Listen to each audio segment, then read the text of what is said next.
Hello everyone, Jordan here, and today we've got another video for you guys. And today, instead of a first impressions, we're rather going to just do a review, even though I will probably title this a first impressions. But nonetheless, today we have the SkySimulations McDonnell Douglas MD-11 version 2 in Lockheed Martin's Prepar3D. Now, just as a little bit of a rundown, the MD-11 has been a very sought-after aircraft ever since PMDG dropped support for it in P3D-v3, and the Rotate MD-11 is amassing a lot of popularity, given that, a lot of simmers are really excited and they would like to fly the MD-11 since we see it pretty often at a lot of our daily airports delivering our cargo, and they used to deliver a lot of passengers. So, when SkySimulations released this aircraft late last year, it was a little bit surprising because we really haven't heard from them, and that this was a MD-11 that came out of literally nowhere, and it was for P3D-v4, and in the screenshots it looked modestly decent. Now, it's currently listed for approximately 42 euros, which is about 48 United States dollars. I'm going to be rounding to 50 just for simplicity's sake in this video.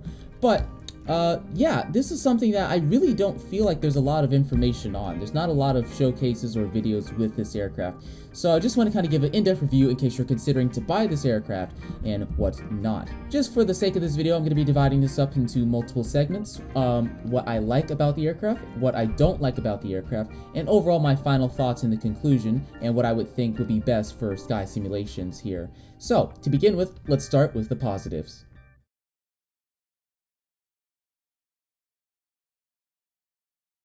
Okay, so beginning forth, as you can see, the aircraft is beautifully modeled. Again, I feel like this is a bit of a trend. In a lot of the aircraft available for Prepared, you can see that they're modeled very beautifully. Now, I'm using Tomatoshade with my very own preset right here that I threw together in about 5 minutes, so it's not perfectly optimized for this aircraft. But as you can see, it's very visually appealing and really just fun to look at. Now, I am aware I did overdo the reflections on the wings and the horizontal stabilizers, but I like it. I like this aircraft a lot. It's a very photogenic aircraft. You can take very beautiful screenshots with this aircraft, and that's something I like about this. It's that it's fun to look at, and when you have Tomatoshade with the near PBR-like effects, it's just so fun to look at. And just looking at, the engine spinning, I feel like it's just really well done, because some aircraft, just the engine spinning animation is terrible, but this is pretty good. SkySimulations is a little, not that deep of a flight simulation development group, but I like what they've done so far, and this is good. So I believe this is just a direct port over from their older FSX version with the same model with some improvements here and there. But as you can see, the visuals of this aircraft are great. I feel like visually the aircraft is up there with a lot of payware. So yeah, if you want an aircraft that looks good in screenshots, this is the aircraft for it. So as you can see, especially when you add a Tomatoshade profile to this aircraft, it's just beautiful. Now, I'm using the default FedEx livery that comes with the aircraft. Now, I'm assuming that you can repaint this aircraft, and you probably could have higher texture resolution for your repaint to make a better repaint overall. But I'm pretty pleased with this. It's better than the Captain Sim repaints, the ones they released for the 757-300 that were outright terrible. So if you don't mind, I'm actually going to, in the camera, turn down the engine motion effects because you don't really need that in the blast area. You can turn that down. So as you can see, the detail on the airframe is just really well done. It's just like the exhaust right there, the engine looks great, just the flight control surfaces look great, kind of the groove of the engine number 2, right there. And whoa, is that whoa, what is that AI traffic doing? Okay.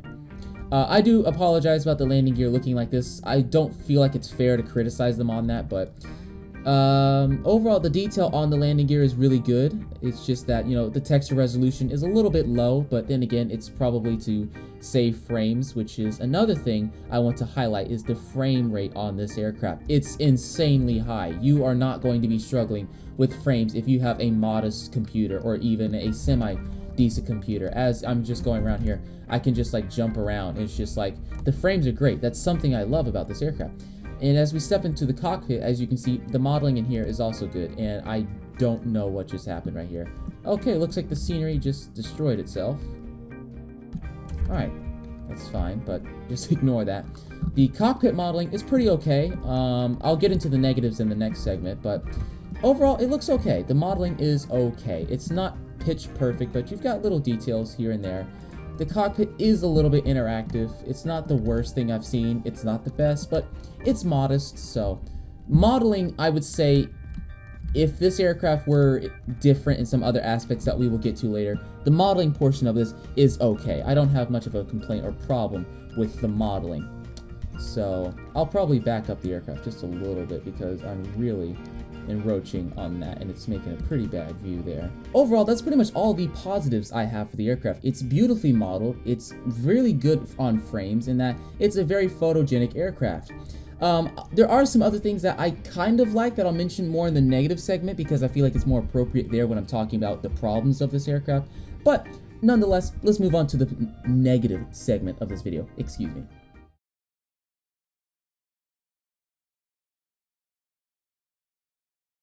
Alright, so now we're going to be discussing the negatives of this product. Firstly, we're going to be talking about the sounds. Now, don't get me wrong, they are better than the sounds that Captain Sim used on their 777 in their P3D V4 portover. However, they're still around freeware quality, and it's just that some areas they did a good job, and I appreciate that they really tried to authenticate this aircraft and make it, you know, like an MD-11. But there are some other areas where it's just like, it could be better. So I'm going to unmute my simulator and we can take a listen to the engines.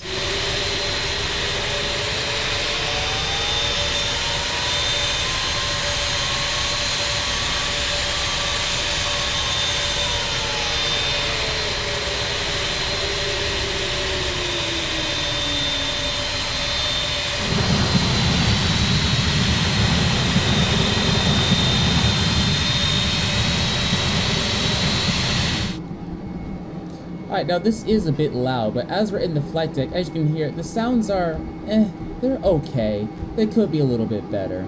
If we go over here and we test the engine fire. Engine 1 fire. Engine 2 fire. Engine 3 fire.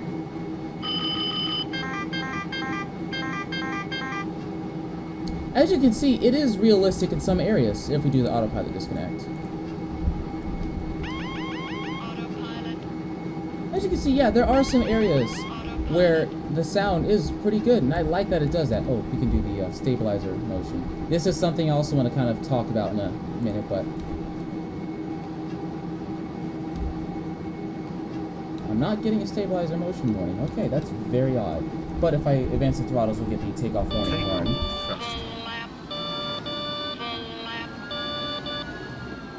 So as you can see, sound-wise, it's okay. There are a few systems such as the stall warning where it's a little inaccurate, but overall, sound-wise, it's more accurate than what Captain Sim gave us, and Captain Sim is charging $135 for their thing, so I guess that's a plus for them.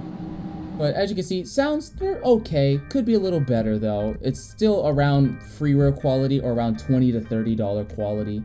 But, you know, that's just what it is, and I think they did a modest job. Another thing I want to hype along is the displays. As you can see, they're not using modern avionics. Now, I do appreciate that they attempted to make them as realistic to the MD-11 as possible, but they are still, they don't feel realistic, one, and two, it's still kind of freeware quality, and it could be a little bit better in some areas, but it's just that it's not the worst thing I've seen in a payware product, but it's certainly far from a $50 worth product. If we go down to the flight management computer, or I'm sorry, it's actually called the MCDU and the McDonnell Douglas aircraft. As you can see, it's using the old, I believe it's the CLS system, and it's not even, I don't believe this is the correct. I want to say that this is not correct for the MD-11, but I'm basing what I'm saying off the 717, which while it is similar, there are differences. So I'm gonna hold back and retract what I just said. But as you can see, the font is it's difficult to read for this, in that there are some parts of the of the MCDU that are just flat out not functional. So next page, previous page, there are some things where you just can't, like I can't go to perfs. You can go to init, but you can go to data, flight plan, radios, and navigation. You can't go to here, which is a little bit Continuing with what I said about the instrumentation, it's just a little mediocre here, and the quality is low. They're not high resolution displays. It's kind of difficult to read them, and it's just that it's It is freeware quality. Now, the modeling in the flight deck is pretty decent, as you can see right here. It's like the flight control panel. It's well modeled. It's well modeled, and it looks okay. But again, it's just that there are some areas where I feel like it could be better, and it's just that this is a product that was likely ported over. Not likely, it was ported over. And I feel like while they did enhance some areas, they did not enhance all of the areas they could.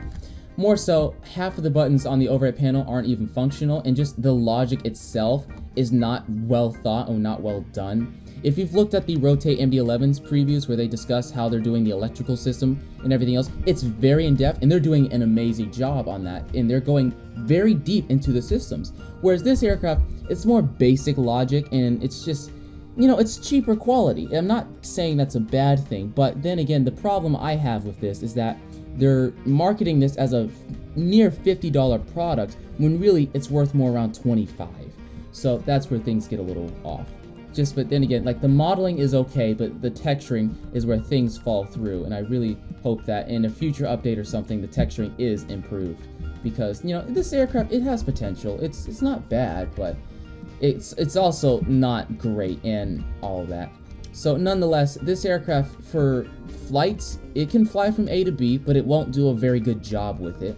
And if you actually do want this aircraft for a study level sim, if you will, this is not the aircraft for you. But if you're someone who wants a plane primarily for pictures or easy A to B, very basic systems, then yeah, it could work. Alright, we're now going to take this aircraft out for a very quick test flight so we can evaluate its in-flight performance. So let's turn onto the runway right here, and let's get ready to take off. Another thing I kind of want to note, I automatically set my flaps, and then it gave me V speeds. Now, in the 717, it doesn't do that, and I highly doubt the plane does that in reality. Not highly doubt, I'm 99% certain it doesn't, but it's just another thing that highlights that, you know, it's a plane that's simple on systems. Alright, let's turn on the sound, and let's get ready to take off. Take off thrust.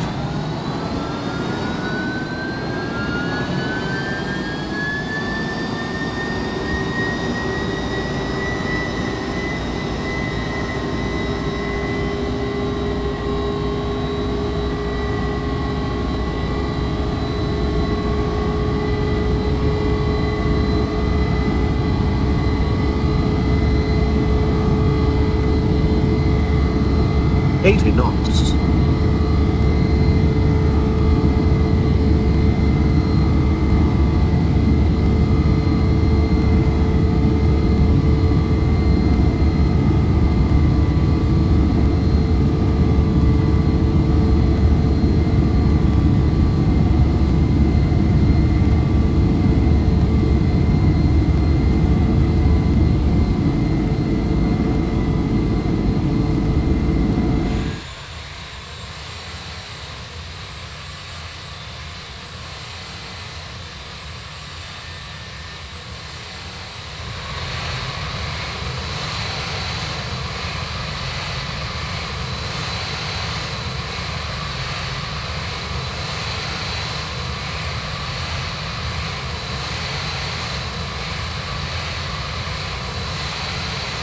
Now, you probably noticed that takeoff roll was terribly long, and I don't disagree, it was. Now, the aircraft by default is automatically simulated to its literal max takeoff weight, which I don't understand why.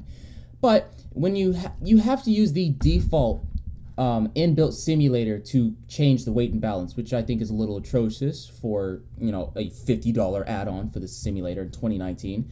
But I digress.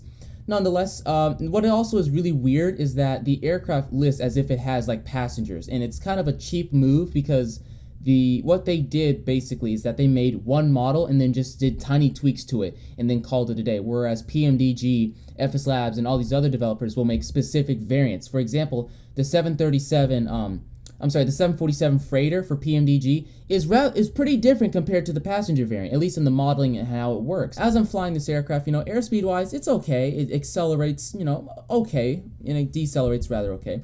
One thing that does a little bit get on my nerve is the engine spool up time. It takes, I feel, an unrealistic amount of time to get speed, whereas in reality I feel like the engines would be a little more responsive.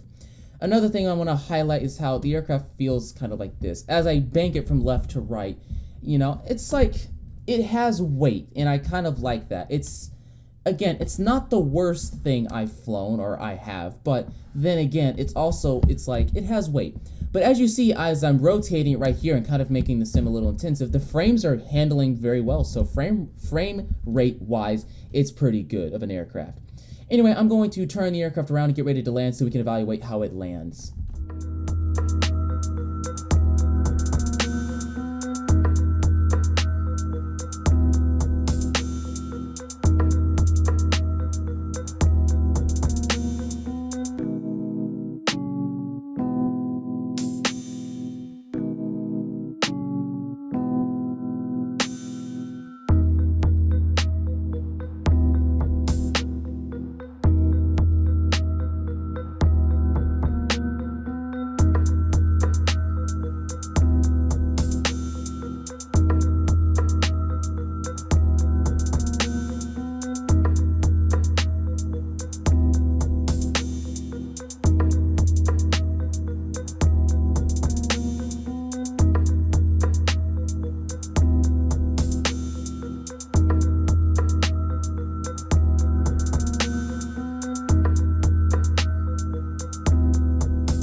When your throttles are this unresponsive, it's such a pain to fly, but I digress. Let's get ready to land.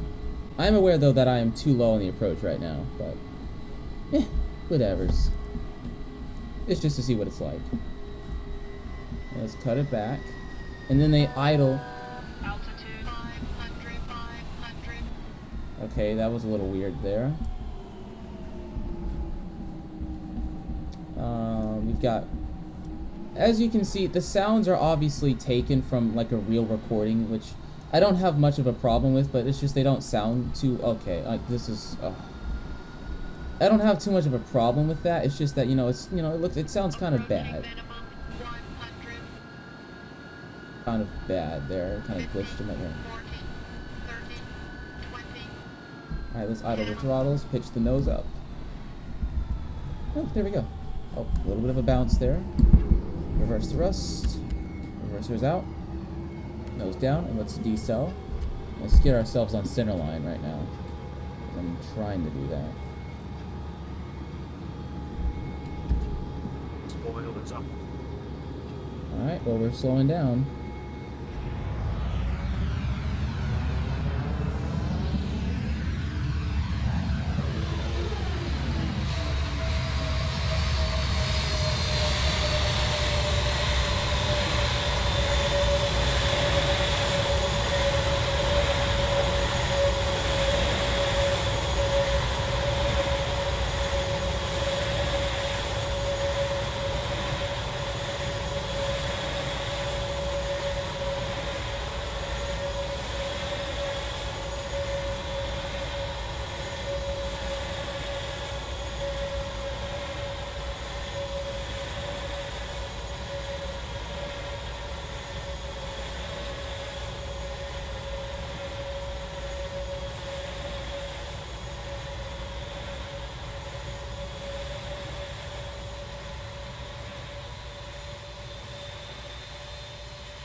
Alright, time for my final verdict.